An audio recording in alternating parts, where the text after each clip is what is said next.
Assalamualaikum warahmatullahi ta'ala wabarakatuh.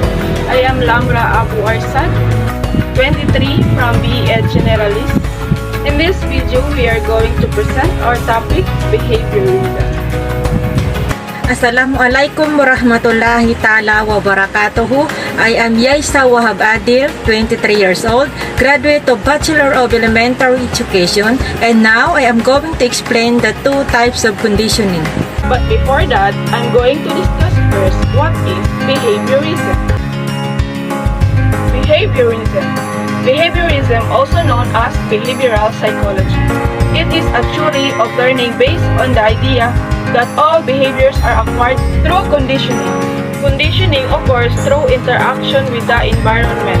Behaviorists believe that our responses to environmental stimuli shape our actions. According to the school of thought, behavior can be studied in a systematic and observable manner regardless of internal mental states. According to this perspective, only observable behavior should be considered. Cognitions, emotions, and moods are far too subjective. Strict behaviorists believe that any person can potentially be trained to perform any task, regardless of genetic background, personality traits, and internal thought within the limits of their physical capabilities. It only requires the right conditioning. A brief history of behaviorism.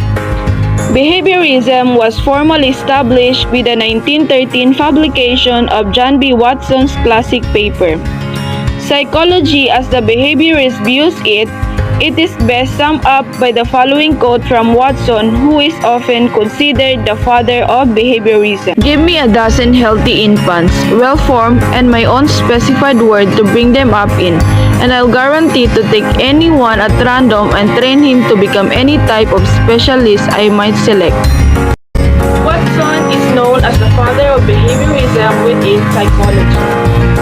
John B. Watson was an influential American psychologist whose most famous work occurred during the early 20th century at Johns Hopkins University. From about 1920 through the mid-1950s, behaviorism grew to become the dominant school of thought in psychology.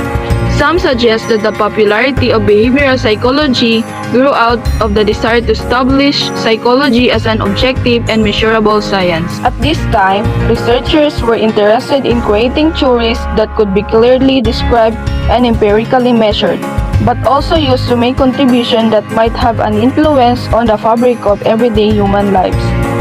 There are several principles that distinguish behavioral psychology from other psychological approaches. According to behavioral psychology, there are two major types of conditioning: classical conditioning and operant conditioning. By definition, all behavior can be observed. Behaviorism also relied on other ideas that all human behavior was learned. Behaviorists believe that behavior could be explained by classical or operant conditioning. Two types of behaviorism: classical conditioning and operant conditioning. Classical conditioning was first described by Ivan Pavlov, a Russian psychologist. Classical conditioning is a learning process that occurs through associating between environmental stimulus and naturally occurring stimulus. Principles of classical conditioning. The unconditioned stimulus is one that unconditioned or naturally triggers a response. The unconditioned response is the unlearned response that occurs naturally in response to the unconditioned stimulus. Operant conditioning. Operant conditioning was found by B.F. Skinner in 1938. Operant conditioning is about associating a voluntary behavior and a consequence. He conducted an experiment in which he rang a bell before presenting dogs with food. When dogs see or smell food, they salve it, and no one taught them to do this. It is an unconditioned response to an unconditioned stimulus. A dog would not normally salivate in response to a random stimulus, like a bell ringing. However, Pavlov found that if you always ring a bell before presenting food, then they eventually begin to salivate as soon as they hear the bell ringing, even there's no food around. At this point, the bell had become a conditioned stimulus, and the dog salivating to its sound was a conditioned response. Two To demonstrate positive reinforcement, Skinner put a rat in a box with the lever.